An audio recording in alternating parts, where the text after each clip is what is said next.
Alright, this is the fourth video in the lesson on loops, and I wanted to show you a new kind of loop. The other videos I did previously all focused on for loops, but you'll notice right away this loop starts with the word while. So we call this loop the while loop. Very aptly named. And all it is it's saying while a condition is true, repeat this stuff. So it's kind of like an if statement in that way.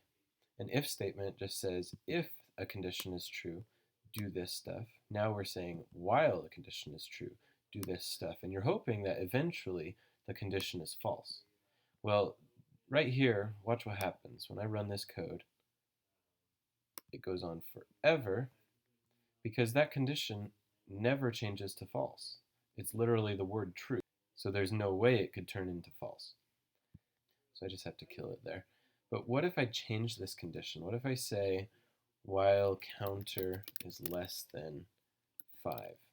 And then I could create a variable called counter. Int counter equals 0, and then inside of here I say counter plus plus. So now I'm increasing the counter each time. So now it'll only output that 5 times. See?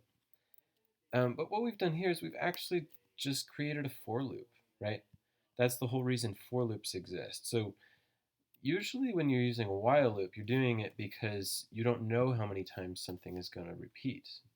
It's up to the user, or it's up to some other function in the game you're creating, and it's kind of unpredictable how many times it needs to repeat, but it's based on a condition. So in this case, we want it to repeat as long as they don't say to stop. So let's just set up some interaction with the user.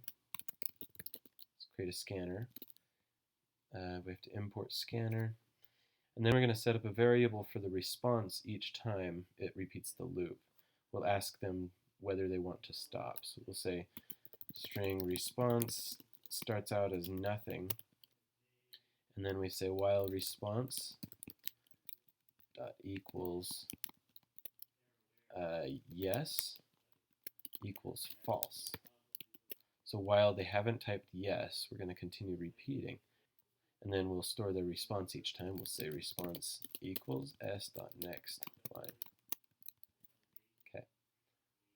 So let's go. And it says hi. Want me to stop saying hi? If I say anything other than yes, specifically lowercase yes, it continues to repeat. But I said yes at the end, and it finally stopped the loop. Okay. And that would work the first time.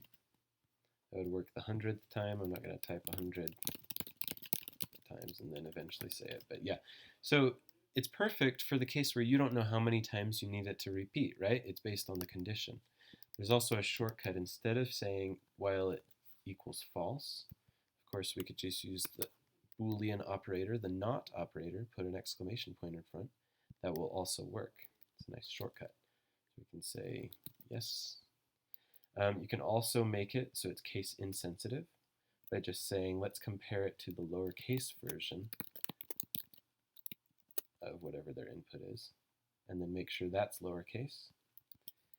And now it'll work with some uppercase values, right?